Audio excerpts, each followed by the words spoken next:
বিশ্বে মানুষেরা তোমাদের জন্য তোমাদের রব একটা মাস রোজাকে ফরজ করে দিয়েছে, একটা মাস রোজাকে রাখতে বলেছে। আল্লাহর কোরআনও আমাদেরকে জানিয়ে দিয়েছে রোজাদারের জন্য রোজা রাখা ফরজ হয়ে গেছে। এবং এই রোজা এমন একটা নিয়ামত, as-sawmuli wa ana sibiya, আমার আল্লাহ জানিয়ে দিলেন রোজাদারদের জন্য সবথেকে বড় খুশির খবর এটা। আল্লাহ বলছে রোজা হলো আমার খাস ইবাদত, আর আমি আল্লাহ কুদরতি হাতে রোজাদারকে পুরস্কার নিজে দেব। রোজাদারের জন্য দুটো খুশি, লিসাইমি ফারহাতানি, ফারহাতুন ইনদাল ইফতারি ওয়া ফারহাতুন লিকা রাব্বি। এ নওজওয়ানেরা, রোজাদাররা যখন ইফতার নিয়ে বসে আল্লাহ পাক হাদিসে কুরসির মধ্যে জানায় এটা একটা রোজাদারদের জন্য বড় আনন্দ। আর একটা হলো রোজাদারদিগকে আল্লাহ নিজের দিদার দেবেন বলেছে। এ যুবকেরা, তোমরা বাপেরা, আর এই রোজা কি ছাড়বেন না। এই রোজা এক মাস আসছে, রোজা রাখবে আল্লাহকে খুশি করার জন্য রাখবে। কেন আল্লাহ বলেছে রোজা আমার খাস ইবাদত, নামাজ খাস ইবাদত বলেন, হজ খাস ইবাদত বলেন, যাকাত খাস ইবাদত বলেন, রোজাকে খাস ইবাদত বলেছে। সবটাই আল্লাহর জন্য। তবে রোজাটা কেন খাস বলেছে? নামাজের মধ্যে লোক দেখানো থাকতে পারে, নাও থাকতে পারে, না দেখানোটাই তো আল্লাহর জন্য। কিন্তু নামাজের মধ্যে লোক দেখানো থাকে, চল হুজুর বলছে একটু পড়ি, চল বিআই এসছে একটু পড়ি, না পড়লে লোক খারাপ বলবে তাই পড়ি, এখানে লোক দেখানো থাকতে পারে। কিন্তু কেউ শুকিয়ে শুকিয়ে থাকবে না, যদিও থাকে নুকিয়ে নুকিয়ে খেয়ে নেবে।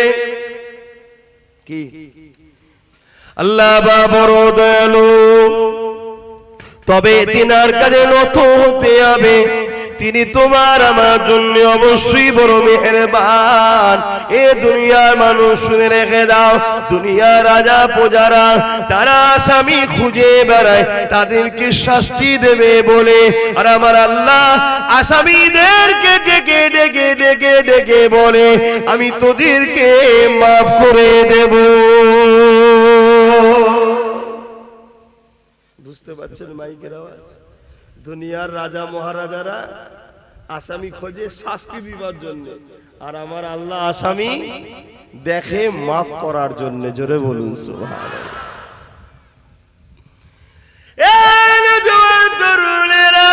কি আলোচনা করবো সংক্ষিপ্ত সময়, মনে রেখে দেবেন জীবনে কোনোদিন কাউকে খুশি দিনা করতে পারে, কখনো কারো মনে আঘাত দেবেন না। আল্লাহ সৃষ্টিকে কখনো জুলুম অত্যাচার করবেন না। আল্লাহ রাসূল জানিয়ে দিলেন লা ইয়ারহামুল্লাহু মান লা ইয়ারহামুন নাস, যে মানুষকে ভালোবাসে না আল্লাহ দয়া সে পাবে না। ভালোবাসার প্রকৃত রাস্তা হলো আল্লাহর জান্নাতের রাস্তা দেখানো। এই আপনাদেরকে ভালোবাসি বলে আল্লাহ জান্নাতের রাস্তা দেখায়। আল্লাহ জান্নাত পেতে গেলে সর্বপ্রথম কাজটা কি? ঈমান আনতে হবে। আমানতু বিল্লাহি ওয়া মালাইকাতিহি ওয়া কুতুবিহি ওয়া রাসূলিহি ওয়াল ইয়াউমিল আখির ওয়াল কদরি খায়রিহি ওয়া শাররিহি মিনাল্লাহি তাআলা ওয়াল বাসি বাদাল মউত। প্রথমে ঈমান আনতে হবে। এ যুবকেরা, তরুণেরা, আমার আপনার নবী মুহাম্মদ রাসূলকে জীবনের থেকে বেশি ভালোবেসে, জীবনের সব কিছু থেকে বেশি আদব করে মেনে নিতে হবে। এই মেনে নিবার পরে তিনি যা করতে বলেছে করতে হবে, তিনি যা নিষেধ করেছেন ছেড়ে দিতে হবে।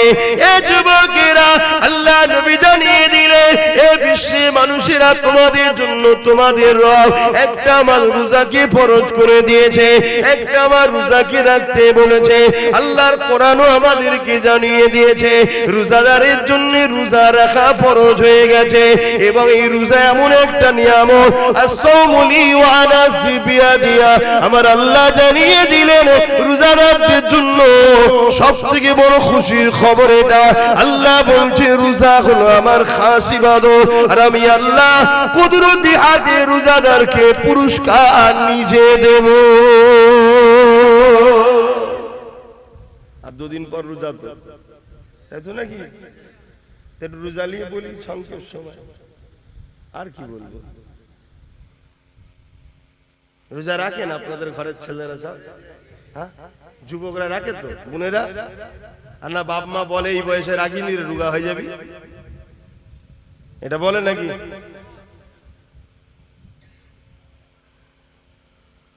রোজাদারের জন্য দুটো খুশি, লিসাইমি ফারহাতানি, ফারহাতুন ইনদাল ইফতারি ওয়া ফারহাতুন লিকা রাব্বি। এ নওজওয়ানেরা, রোজাদাররা যখন ইফতার নিয়ে বসে, আল্লাহ পাক হাদিসে কুরসির মধ্যে জানায় এটা একটা রোজাদারদের জন্য বড় আনন্দ। আর একটা হলো রোজাদারদিগকে আল্লাহ নিজের দিদার দেবেন বলেছে। এ যুবকেরা, তোমরা বাপেরা, আর এই রোজা কি ছাড়বেন না? এই রোজা 1 মাস আসছে, রোজা রাখবে, আল্লাহকে খুশি করার জন্য রাখবে। কেন আল্লাহ বলেছে রোজা আমার খাস ইবাদত, নামাজ খাস ইবাদত বলেন, হজ খাস ইবাদত বলেন, যাকাত খাস ইবাদত বলেন, রোজাকে খাস ইবাদত বলেছে, সবটাই আল্লাহর জন্য। তবে রোজাটা কেন খাস বলেছে? নামাজের মধ্যে লোক দেখানো থাকতে পারে, নাও থাকতে পারে, না দেখানোটাই তো আল্লাহর জন্য। কিন্তু নামাজের মধ্যে লোক দেখানো থাকে, চল হুজুর বলছে একটু পড়ি, চল বিআই এসছে একটু পড়ি, না পড়লে লোক খারাপ বলবে তাই পড়ি, এখানে লোক দেখানো থাকতে পারে। কিন্তু কেউ শুকিয়ে শুকিয়ে থাকবে না, যদিও থাকে নুকিয়ে নুকিয়ে খেয়ে নেবে। কি বুঝছেন তো নাকি? তাই আল্লাহ বললো এটা আমার খাস ইবাদত। কমসে কম পুকুরে ডুব মেরেও তো পানি খেলেন।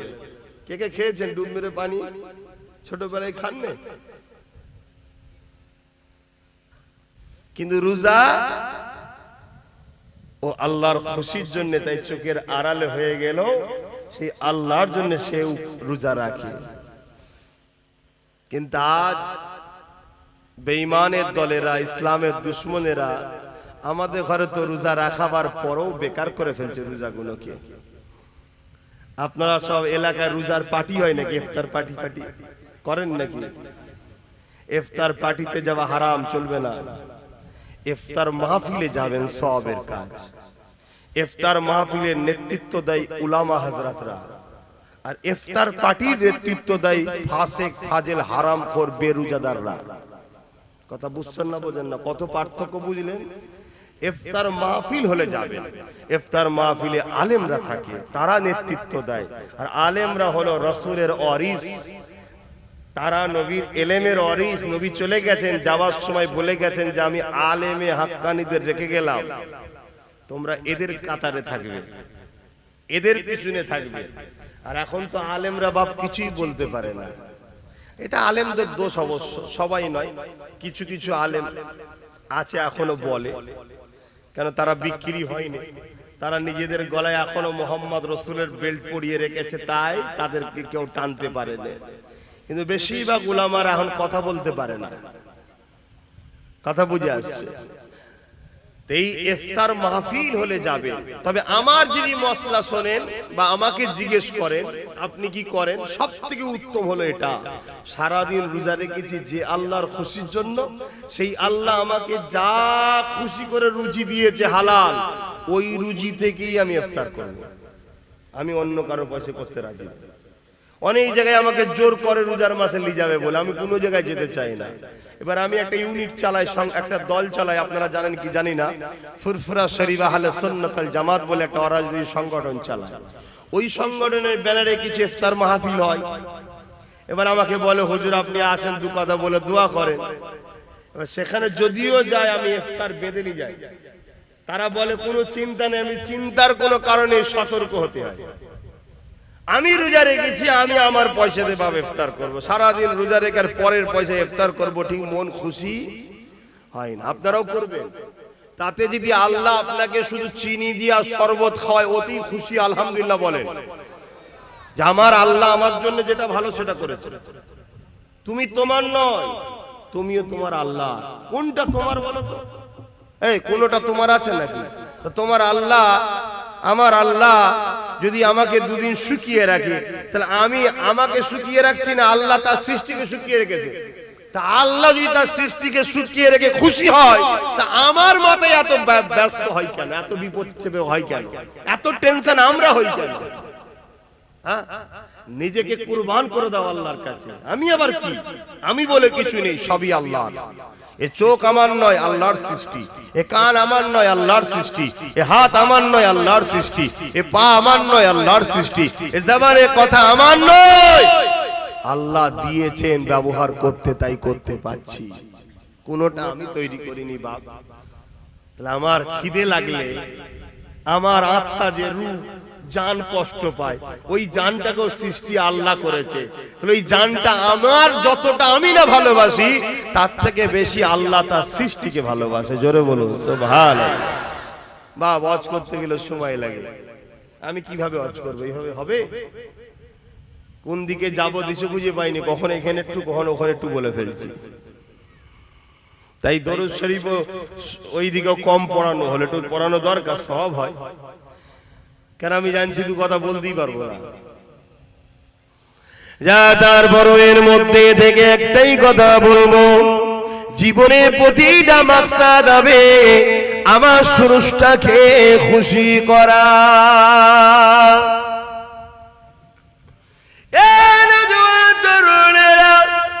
অবশ্যই বাবা আপন, কিন্তু আল্লাহ থেকে আগে নয়। অবশ্যই পীর মুর্শিদ আপন, কিন্তু আল্লাহ থেকে আগে নয়। অবশ্যই স্বামী স্ত্রী আপন, কিন্তু আল্লাহ থেকে আগে নয়। অবশ্যই নেতা লিডাররা আপন, কিন্তু আল্লাহ থেকে আগে নয়। সবকিছুর আগে একটা কথা মাথায় নিয়ে নেন, মান আহাব্বা লিল্লাহ ওয়া আবগাদা লিল্লাহ ওয়া আতা লিল্লাহ ওয়া মানআ লিল্লাহ ফাকাদ ইস্তাকমাল ঈমান। এ দুনিয়া মানুষ রেখে দাও গো, নিঃশ্বাসের কোনো বিশ্বাস নাই। এসেছি যখন চলে একদিন যেতে হবে, কে কবে যাবে আল্লাহ বা ভালো জানে।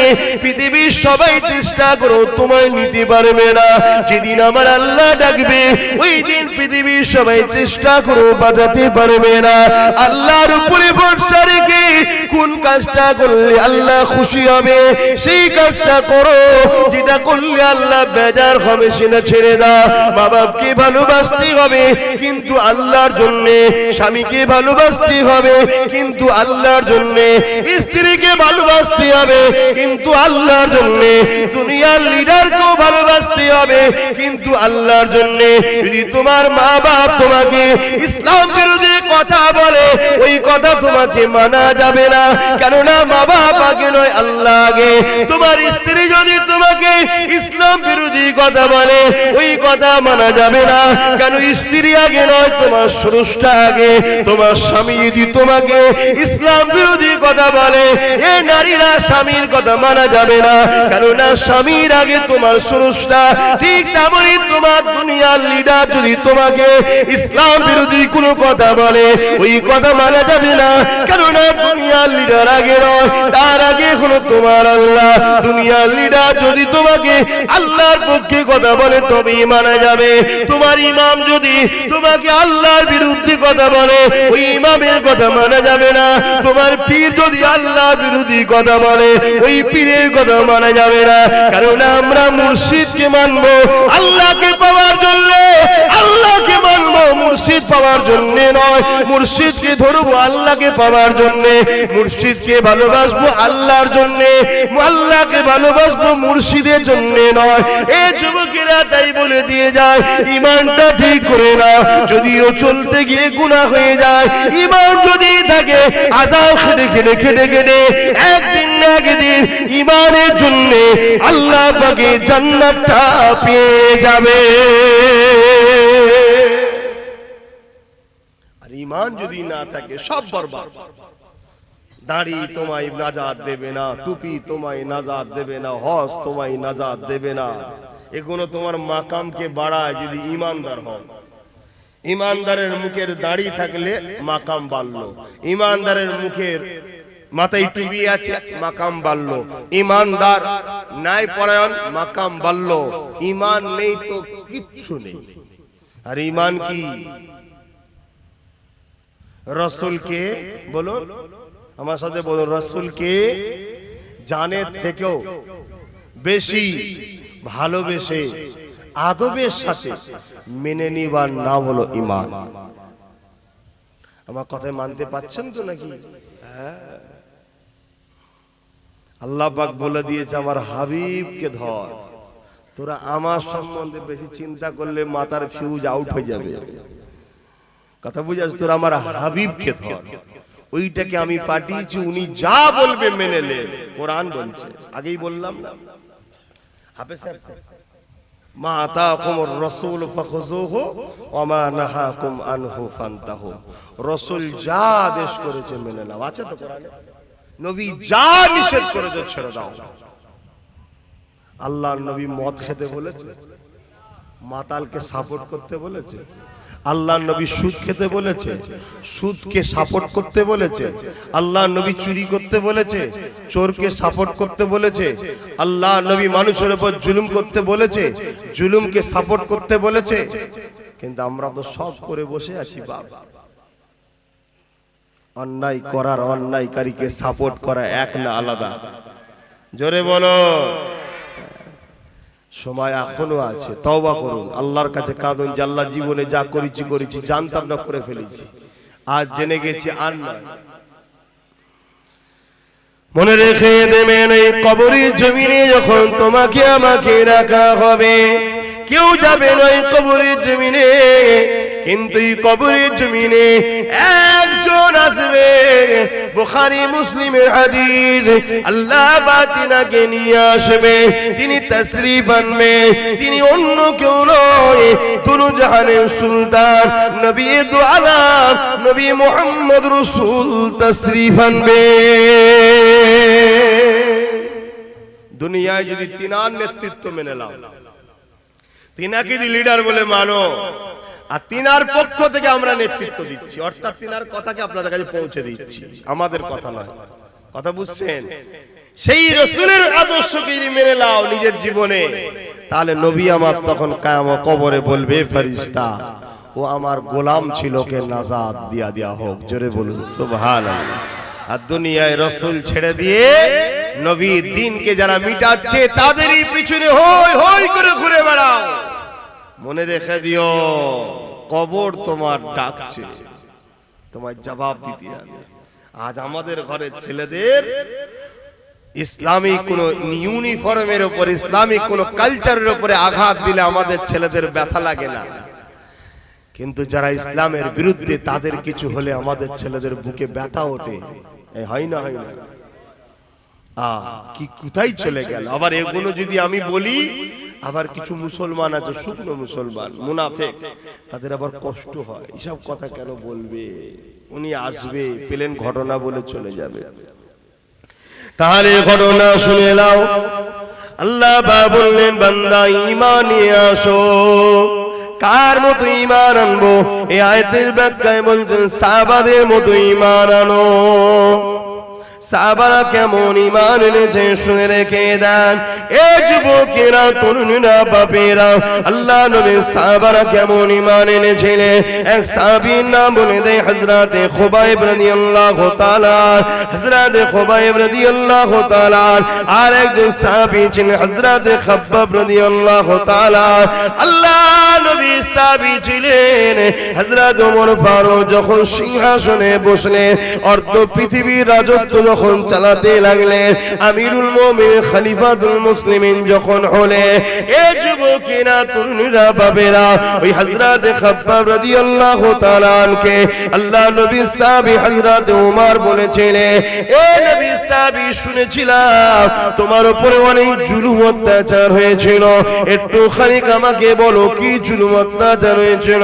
হযরত খাব্বাব রাদিয়াল্লাহু তাআলা নিজের কোমরের কাপড়টাকে সরিয়ে দিলেন। এ যুবকেরা, তরুণীরা, বাবেরা, তোমার আমার কোমরে গোশত রয়েছে সৌন্দর্যের জন্য। আল্লাহ নবীর এই সাহাবীর কোমরটা পুরো প্লেন ছিল, গোশত ছিল না। আল্লাহ নবীর সাহাবী হযরত ওমর দেখে বলতে লাগলে, ভাই খাব্বাব, এই রকম কোমর তো আল্লাহ জমিনে কারো দেখিনি, কি ব্যাপার আল্লাহ তোমাকে এই রকম বানালো?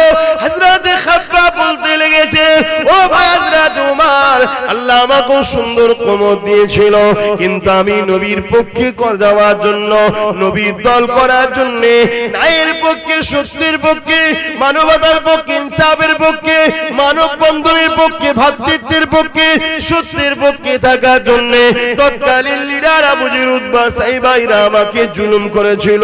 আমাকে বলেছিল মুহাম্মাদের দল ছেড়ে দে, আমাদের দলে চলে আয়, মুহাম্মাদের দল ছেড়ে দে, আমাদের দলে চলে আয়, না হয় তোর উপরে জুলুম হবে, অত্যাচার হবে। ও ভাইরা তোমার, আমি বলে দিয়েছিলাম জান দিয়ে দেবো, তথাপিও নাই সত্য ছাড়বো না।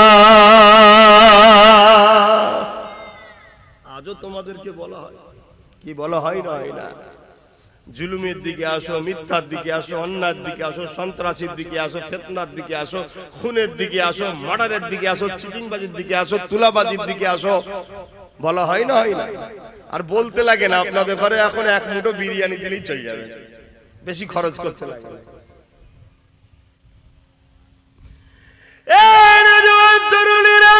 হযরত খাব্বাব রাদিয়াল্লাহু তাআলা হুজুর আমার কাঁদে আর বলে, ভাই উমর, আমি যখন তাদের কথা মানিনি, এই জন্য তারা আগুন তৈরি করেছিল, ওই আগুনের লাকড়ি তৈরি করে ওই আগুনের উপরে আমাকে হাত পা বেঁধে বসিয়ে দেওয়া হতো। ওই আগুন পুড়ে পুড়ে পুড়ে পুড়ে আমার কোমরের গোস্তগুলোকে পুড়াতে লাগতো। এখন কোমরের গোস্তগুলো থেকে রস বাহির হতো, আগুনটা নিভিয়ে যেত, আবার সাইডে বসিয়ে আবার আগুন তৈরি করতো, আবার বসিয়ে দিত। এইভাবে পোড়াতে পোড়াতে পোড়াতে পোড়াতে পোড়াতে আমার কোমরের গোস্তগুলো আগুনে সব খেয়ে ফেলেছে। ভাই ওমর, আমার মুখে লটকে গরম করে ছেঁকা দিয়া আর বলতো, মুহাম্মদকে ডাকবি না, আল্লাহকে ডাকবি না। এ যুবকেরা, তরুণীরা, আব্বারা, তাদের মতো ঈমান আনতে হবে। কোরআন বলছে আমাদের ঈমান কোথায় রয়েছে দেখো। এ যুবকেরা, তরুণীরা, বাপেরা, আজ আমরা তাদের মতো ঈমান আনতে পেরেছি কি ভাবো? নাই নাজাত পাবেন না, আখিরাতটা বড় কঠিন হবে। কি ভাবছেন, কি করছেন আমি জানি না। যদি কারো মনে হয় যখন হবে তখন দেখবো, কি দেখবে যুবক? চুলের থেকে সরু, হিরের থেকে ধার, একটা রাস্তার উপর দিয়ে যেতে হবে, পুলের উপর দিয়ে। পুলের ওই দিকটা যে জান্নাত, তলায় আছে জাহান্নাম। আল্লাহ বলবে যারা জান্নাতে যেতে চাও যাও, ওই পুলটা কিন্তু পার করতে হবে। ওই পুলটা পার করতে গেলে দুনিয়ার ঘুষ দিয়ে আমাদের চলে যাচ্ছে, দুনিয়ায় মার্ডার করার পর বাইরে বাইরে ঘোরা যাচ্ছে, কেননা নেতার হাত থাকলে সব জায়গায় হয়ে যাচ্ছে। কিন্তু এই পুলটা পার করতে গেলে কোনো ঘুষ চলবে না, কোনো দাদাগিরি চলবে না। ওই পুলটা পার করতে গেলে ঈমান লাগবে, ঈমান লাগবে। কেমন ঈমান? সাহাবাদের ঈমান যেমন ছিল, একদিকে হারাম তোমাকে ডাকছে, একদিকে হালাল তোমাকে ডাকছে, একদিকে শয়তান তোমাকে ডাকছে, একদিকে রাসূলের গোলাম আব্বাস তোমাকে ডাকছে, বা আলেম ওলামারা তোমাকে ডাকছে। এ বাপেরা, নওজোয়ান তরুণেরা, তোমাদেরকে ডিসাইড করতে হবে, আমি রাসূলের দলে যাব না ইবলিসের দলে যাব। কারণ পৃথিবীর জমিনে দুটো দল আছে, একটা রহমান আল্লাহ পাকের দল, আর একটা হলো ইবলিসের দল। আল্লাহ দলের পক্ষে 1 লক্ষ মতান্তর, 2,24,000 নবী রাসূল এসেছে, আখরি নবী মুহাম্মদ রাসূল এসেছে। সেই নবীর বর্তমানে নবী পাকের পক্ষ থেকে নবীর ওয়ারিসরা রয়েছে। কারণ নবী আমার বিদায় নিবার সময় বলে গিয়েছিলেন, বাবারা শুনে রেখে দাও, আমি নবী তোমাদেরকে 3টে জিনিস রেখে গেলাম, 2টো নয় 3টে। প্রথম নম্বর হলো কিতাবুল্লাহ, আল্লাহ পাকের কিতাব। দ্বিতীয় নম্বর সুন্নাতে রাসূলি, আমার সুন্নাহ। 3 নম্বর হলো আহলে বাইতি, আমার পরিবার, আমার খানদান। তাই মিশকাত শরীফে আব্দুল্লাহ ইবনে আব্বাস রাদিয়াল্লাহু তাআলা হাদিসটা বললাম, হযরত ওমর ইবনে আব্দুল্লাহ হুজুরের হাদিসটা বললাম। কি নবী আমার জানিয়ে দিলে, এ আমার মাননেওয়ালারা, তোমরা ইদিক উদিক করো না, কেননা আমার খানদানের হাতে কিয়ামতের সেই দিন পর্যন্ত 2 জন যদি আমার বংশের থাকে, তার মধ্যে একজনের হাতে আমার ঝান্ডা থাকবে। দেখুন, ভাবুন, কেন আমাদের কাজ সজাগ করে দেওয়া, জানিয়ে দেওয়া, কাউকে জোর করে টেনে আনবো না, টেনে আনবো না। এবারে আপনারা কি করবেন, কি ভাববেন, কি কোন রাস্তা বেছে নেবেন, সব তো আপনাদের ব্যাপার। কিন্তু পরিস্থিতি, দুনিয়া তো বরবাদ হচ্ছে, আখিরাতটাও বরবাদ হয়ে যাচ্ছে। আসুন আমাদের কাছে, দুনিয়াও পাবেন আখিরাতও পাবেন ইনশাআল্লাহ। আল্লাহ নবী জানিয়ে দিলেন, বাবারা বেশি বেশি করে কিয়ামতের জন্য চিন্তা করো বাবা। সাহাবা হুজুররা বলেন, ইয়া রাসূলুল্লাহ হাবিবাল্লাহ, হুজুর আপনি কিয়ামতের জন্য বারবার কেন বলেন? কিয়ামত হবে তো নাকি? কবে হবে? আমার দাদুকে কেউ দেখেছেন ছোট হুজুর পীর কেবলাকে কিয়ামতের কথা বলতো তো? আমার বাপও এসে বলে কিয়ামতের কথা, আমিও বলছি, তার বাপ বলেছে, তার বাপ বলেছে, এসব মৌলী সাহেবদের বানানো না? হবে? আল্লাহর কোরআন জানায়, ইযা ওয়াকাতিল ওয়াকিয়া লাইসা লিওয়াকাতিহা কাযিবা। এটা এমন একটা ঘটনা যেটা অবশ্যই ঘটবে, যার মধ্যে কোনো মিথ্যা নাই। কোরআন যখন বলেছে কিয়ামত হবে, অবশ্যই হবে। কেন? কোরআন এমন একটা কিতাব পৃথিবীর জমিনে, জালিকাল কিতাব লা রাইবা ফি। কোরআন চ্যালেঞ্জ দিয়ে দিয়েছে, পড়বি পরে, মানবি পরে, আগে বিশ্বাস করলেই সেই কোরআন, যার মধ্যে ভুল তো দূরের কথা, কোনো সন্দেহ নাই। সেই কোরআন যুগে যুগে এই মানুষ জাতিকে বাঁচাবার জন্য মহান স্রষ্টা দুটো করে জিনিস পাঠিয়েছে, একটা কিতাব আর একটা হলো কিতাব বোঝানোর জন্য নবী রাসূল পয়গম্বর, পথ প্রদর্শক, আওতার, মেসেঞ্জার। 104টে কিতাব। কটা? একটু শিখে নাও, কটা মুখ দিয়ে বলো। তার মধ্যে 100টা হলো চটি ছোট কিতাব, আর 4টে হলো বড়, তাওরাত, জাবুর, ইনজিল আর কোরআন শরীফ। আর 1 লক্ষ মতান্তর 2,24,000 নবী রাসূল এসেছে এই কিতাবগুলোকে শিখাবে বলে। শত শেষ নবী রাসূল হলেন মুহাম্মদ সাল্লাল্লাহু আলাইহি ওয়াসাল্লাম। তিনি যতটা আমার, ততটা আপনাদের, ততটা হিন্দু, দলিত, আদিবাসী, সাঁওতাল, বাগদি, ডোম, মুচি যা আছে পৃথিবীতে সমস্ত মানুষের জন্য উনি পথ প্রদর্শক, মেসেঞ্জার, রাসূল, আখিরি আওতার, আখিরি পয়গম্বর হয়ে এসেছেন। জোরে বলুন সুবহানাল্লাহ। এবং কোরআন শরীফ হলো সর্বকালের সর্বশ্রেষ্ঠ আখিরি আসমানি চূড়ান্ত ফয়সালার গ্রন্থ আল কোরআন শরীফ। জোরে বলুন সুবহানাল্লাহ। সেই কোরআন বলছে কিয়ামত হবে, অতএব হবে। কবে হবে? আল্লাহ, আল্লাহর রাসূল ভালো জানে। তবে মুহররমের 10 তারিখ কিছু কিছু নমুনা রাসূল বলেছেন, যেমন জুম্মার দিন হবে, এগুলো দিয়ে গেছে। তবে আলামত রাসূল যে 70টা বলেছে কিয়ামতের, তার মধ্যে 65টা আলামত ঘটে গেছে। 2023 এর মধ্যে আরো 2-3টে ঘটে যাবে।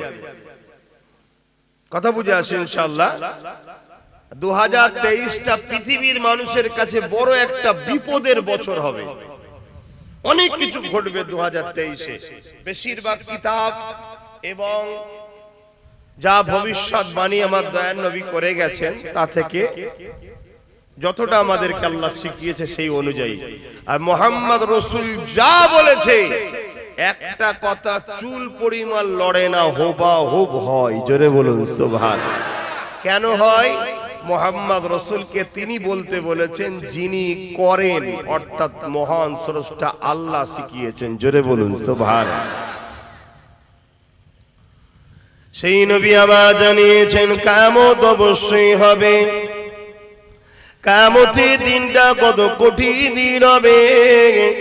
আল্লাহ নবী সাহাবাদেরকে জানালেন, মাথার এক বিগদা ইখতিলাফাত পরে আল্লাহ পাক এই সূর্যকে নামিয়ে দেবে।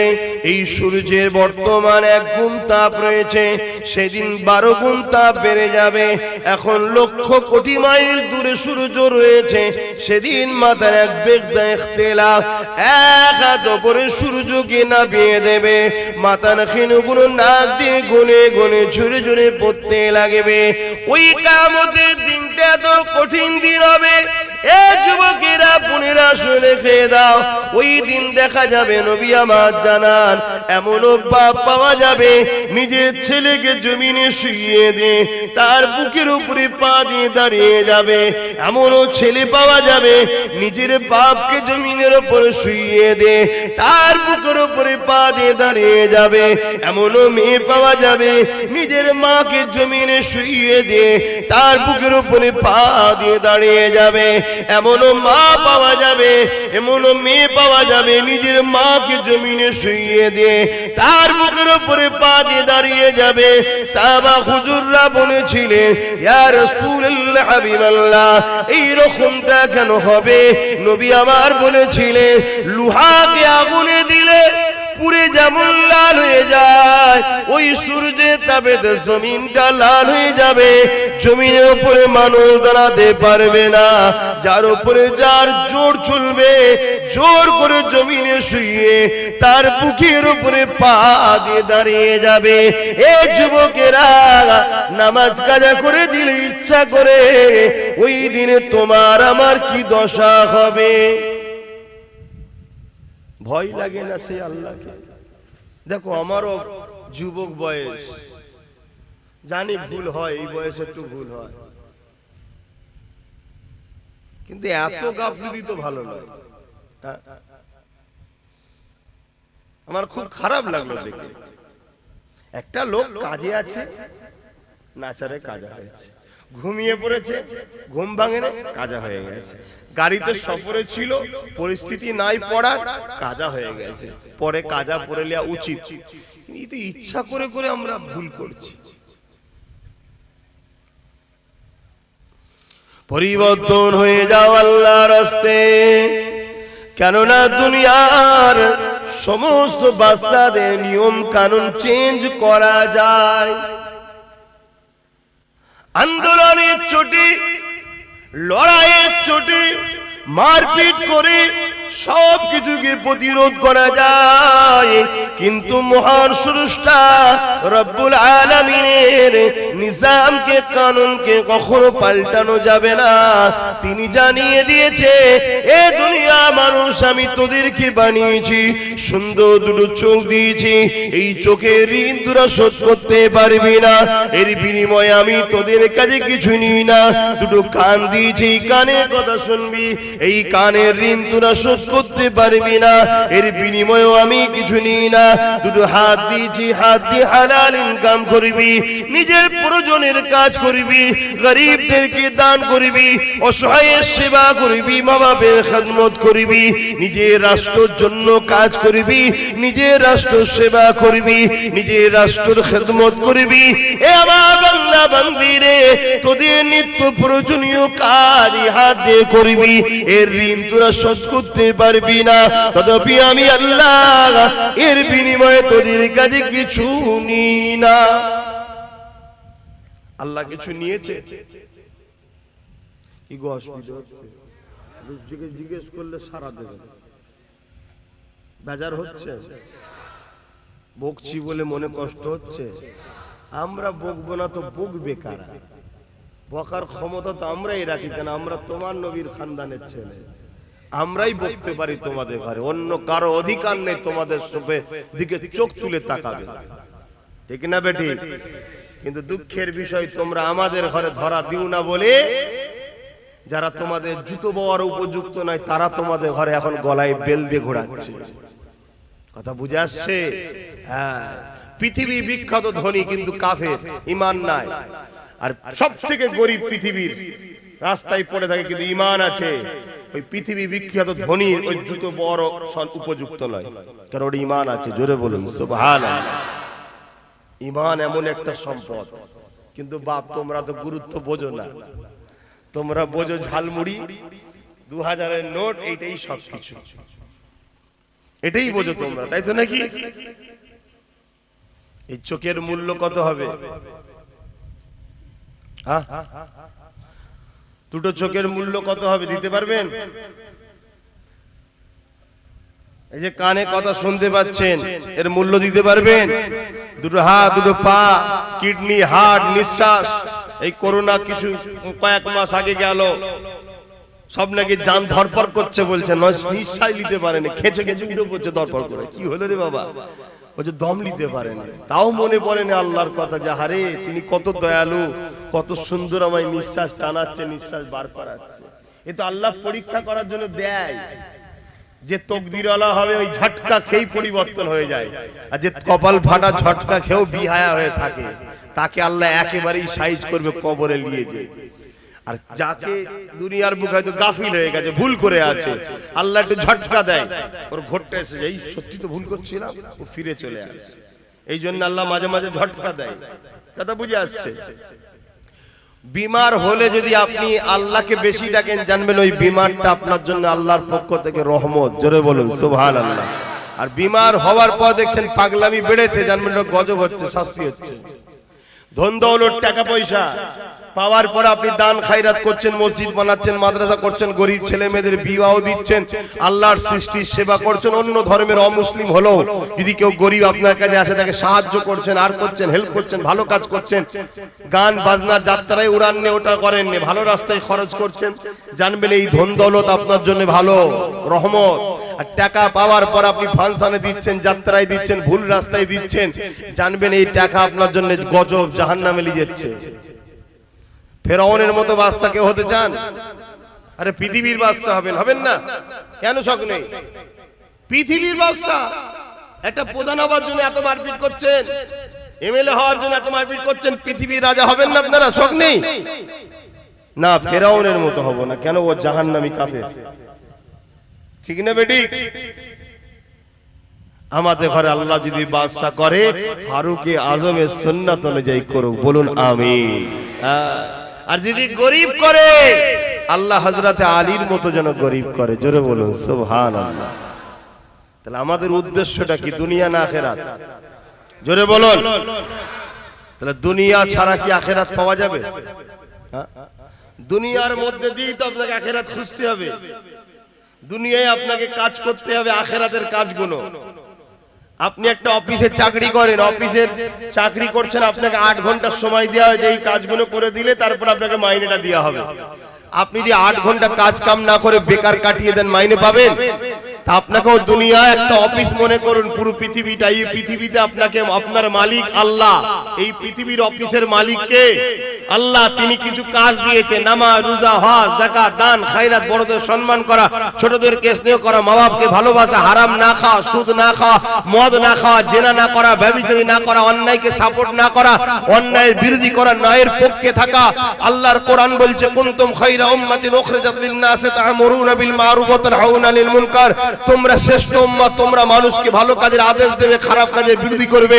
ক্ষমতা থাকলে হাত দিয়ে প্রতিরোধ করো খারাপ কাজের, ক্ষমতা নেই মুখ দিয়ে প্রতিরোধ করো, ক্ষমতা নেই অন্তর থেকেও খারাপ কাজকে ঘৃণা করতে হবে। এই টোটাল জিন্দেগি তোমরা কাটিয়ে কাজ করে যখন যাবে, আল্লাহ তোমাকে পারিশ্রমিক দেবে কি? দয়ার জান্নাত ও তিনার দিদার। জোরে বলুন সুবহানাল্লাহ।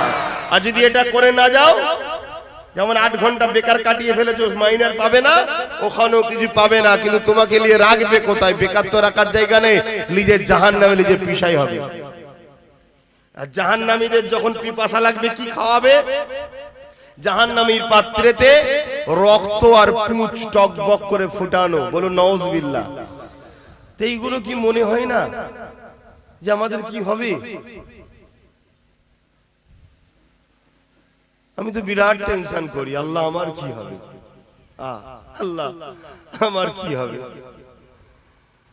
যদি আল্লাহ বলে আপনার তোকে পছন্দ নয়, তোর নামাজ আমার ভাল লাগে না, তোর রোজা আমি লোব না, তোর ইবাদত আমার, তোর কাজ কাম আমার পছন্দ হয় না, তো গেল তো কি গো। দুনিয়ায় অনেককে কাজ লিজে দাও না মহাজনকে, জরির কাজ হোক, কিছু জামার কাটিং এর কাজ হয়, জানেন না?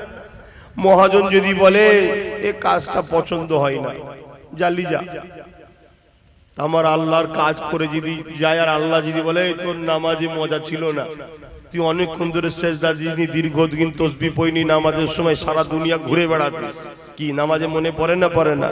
হ্যাঁ। আর আল্লাহ যদি বলে আব্বাস তোর ইবাদত আমার পছন্দ নয়, আমার কি হবে? আমার বাপ বাঁচাতে পারবে? আমার মা, পৃথিবীর কেউ বাঁচাতে পারবে? কাদের ভরসায়, কি খেয়ালে, কি ঘোরে আছো আমাদের ঘরের ছেলেরা? এই জন্য জলসা দেওয়া হয়, আজ থেকে তওবা করো, আগামী যতদিন বাঁচবে, একদিন হোক আর 1 বছর হোক আর 100 বছর হোক, মাকসাদ একটাই করো, আল্লাহকে খুশি করব, নবীর হুকুম মেনে চলবো, দ্বিতীয় কোনো কিছু বুঝি না। কথা বুঝে আসছে? নবীর কথা যে বলবে তার সাথে থাকবে। ইমাম বলছে ইমামের সাথে, পীর বলছে পীরের সাথে, মুর্শিদ বলছে মুর্শিদের সাথে, মুফতি বলছে মুফতির সাথে। আকীদা ঠিক করো, কিন্তু উদ্দেশ্য একটাই হবে আল্লাহর জন্য, আল্লাহর জন্য। আর মা আতাকুমুর রাসূল ফাখুযুহু ওয়া মা নাহাকুম আনহু ফান্তাহু। নবী যা আদেশ করেছে মানবো, নবী যা নিষেধ করেছে ছেড়ে দেব। কি গো পারবে না? প্রতিজ্ঞা করো আমার সোনার ভাইরা। হয়তো তুমি কালকে যাওয়ার পরে ভুলে গেছো, হঠাৎ করে মনে পড়লো, হ্যাঁ এই কাজ করলে তো আল্লাহ নারাজ, উঠে চলে আসো, উঠে চলে আসো। একবার যদি আল্লাহর ভয়ে কোনো পাপ কাজ থেকে ফিরে আসতে পারো, আমার আল্লাহ তোমাকে একটা নয় 2টো জান্নাত দেবে। জোরে বলুন সুবহানাল্লাহ। সূরা রহমানের মধ্যে আল্লাহ পাক বলছেন, ওয়ালিমান খাফা মাকাম রাব্বিহি জান্নাতান। যারা আল্লাহকে ভয় করে আমার আল্লাহ তাদেরকে 2টো জান্নাত দেয়। জোরে বলুন সুবহানাল্লাহ। পারবে না জিন্দেগিতে? কারো মাথায় বাঁশ মারতে গেছিলে, কারো কথা শুনে এখন মনে হয়েছে না আরে আল্লাহ সৃষ্টিকে মারা যাবে না, গুনাহ হবে। কথা শুনছেন, ফিরে চলে এসেছেন, না করব না, পাপ করব না। কি সিনেমা দেখতে গেছিলেন বন্ধুদের সাথে, হঠাৎ করে মনে পড়ে আরে এটা করলে তো আল্লাহ নারাজ হবে, চলে এলেন, তওবা পড়ে, না বাবা যাব না।